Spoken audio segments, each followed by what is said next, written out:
Hello there, Applied English. Little devotional just to open up this week right here. Instead of going from something directly out of Scripture this time, I really want to reflect on just some of the words that we sang in chapel towards the end of last week. They read, God only knows what you've been through. God only knows what they say about you. God only knows the real you, but there's a kind of love that God only knows. It's really that first line, those first two lines, I should say, that are really sticking out to me today. Because just in the midst of everything that I'm going through, I'm reminded that that my students don't necessarily understand everything that I'm dealing with. And conversely, I don't understand everything you guys are dealing with either. I think that it's so easy, as we come so close to the end of this semester, to start pointing fingers and assigning blame. But ultimately, we can't understand each other's situations the way that God knows deep down what we're going through.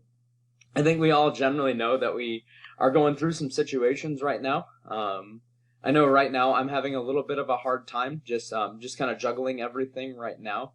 I know that you guys are too. Our situations might look different, but we're in a spot where we can provide some compassion towards each other and show some grace and mercy.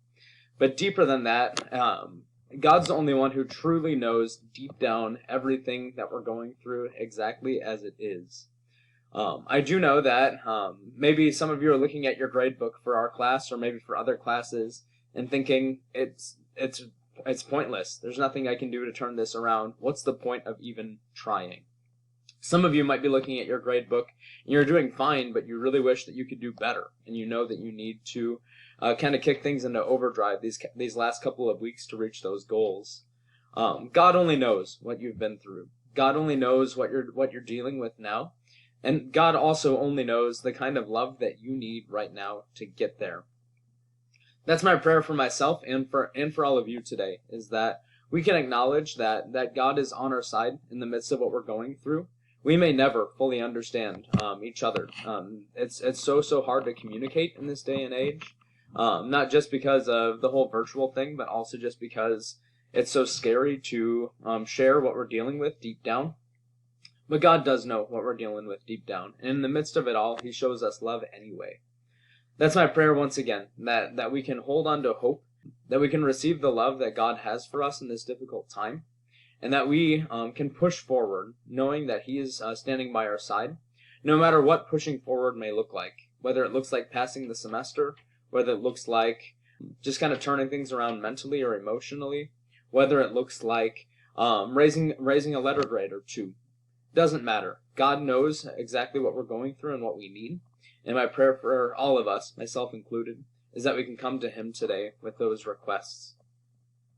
Looking at day 45 right here. Happy May 10th right here. Our only objective for today is to set goals based on instructor feedback. We did look at some feedback big time last week as we looked at any comments that I left in your Black History essays. I know in my virtual classes, that's one thing I need to kind of wrap up today, so I'm kind of kicking that into overdrive. But today I want to focus on other feedback in Schoology. So any comments besides what I've given you in Black History essays, how do you read those comments and respond to them? That's what we're watching right now, the Reading Schoology feedback video. I do want to walk you through what a sample gradebook may look like and how to respond to that feedback well. You should also take some time today to either complete missing assignments. Part of the feedback that we'll look at in your gradebook is what a missing assignment may look like and what you can do about that. You could also choose to revise your Black History essay for a higher grade as well. Just a reminder that you can turn in Black History essay revisions by the end of the semester. Some of you are in a spot where you haven't turned in your first draft yet, and will need to do so if you plan to pass this semester. In our next lesson, it'll be pretty similar to this one, but we're going to specifically look at quizzes and tests. I got some strategies for you for taking quizzes and tests, especially ones that you haven't taken or haven't prepared for. We'll talk about getting those done in tomorrow's lesson.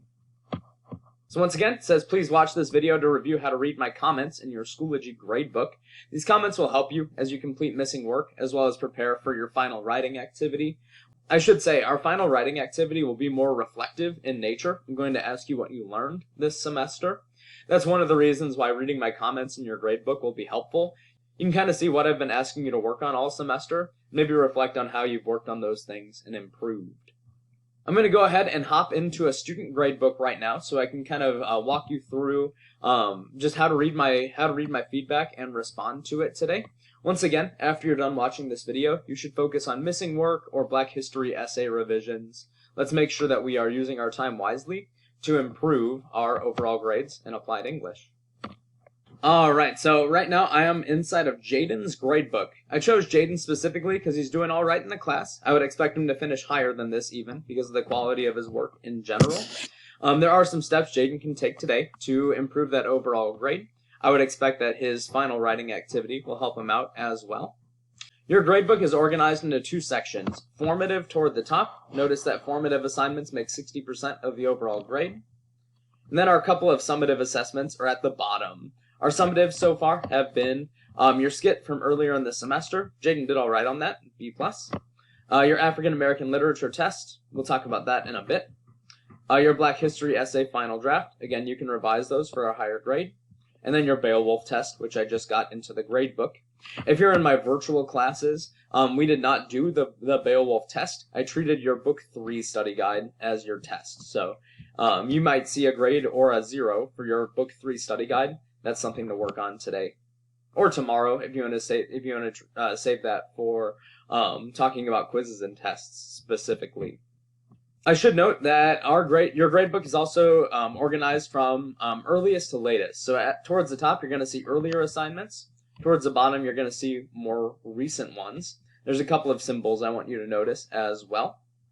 I wouldn't worry too much about letter grades. So for instance, a 3 out of 5 on the day 1 check-in reads as a D. It's really just minus 2 points, which doesn't matter much by the end of the semester. What's probably more important right now are my comments on the right-hand side. Now, day 1 check-in may rework in teams for full credit. That's so old, I'm not going to worry about that for Jaden. But it might be good for Jaden to see specifically what I've been asking him to work on all semester. So, as early as January 8th, I was asking him to see more depth and detail in his writing. Start by using complete sentences. He's definitely gotten past that point. So if he's writing later on this semester about how he's grown as a writer in Applied English, he could mention that point, that starting off this semester he wasn't writing with a whole lot of detail, and he's grown in that area. What's your favorite scene was similar to structure. He had a rather short paragraph right there. I suggested splitting the run-on sentence. Pronoun antecedent, be careful with singular antecedents. Pretty good. If you see any zeros that aren't marked as missing, it means that that was an assignment that I gave you an opportunity to make up earlier, but ran out of time on.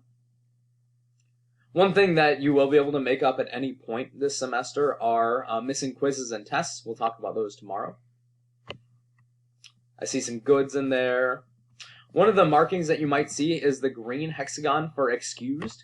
If you have an assignment marked as excused, it means that you do not need to worry about completing it. It's not impacting your grade at all.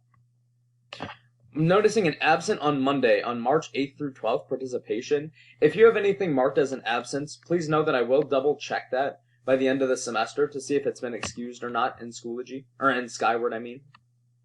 Good start, keep going. Another marking you should look for is the orange hexagon, 0 and missing. Anything marked with that orange hexagon can still be completed for a grade. This one is just as quotation marks quiz. That might be something for Jaden to focus on today or tomorrow.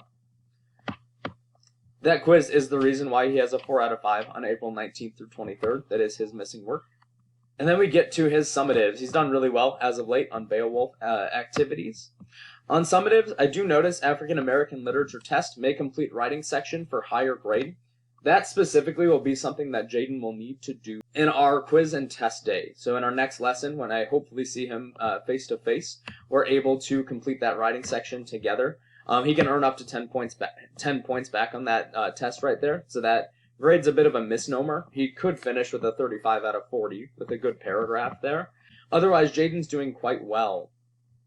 There is one more marking that we don't see in Jaden's gradebook, and it's incomplete.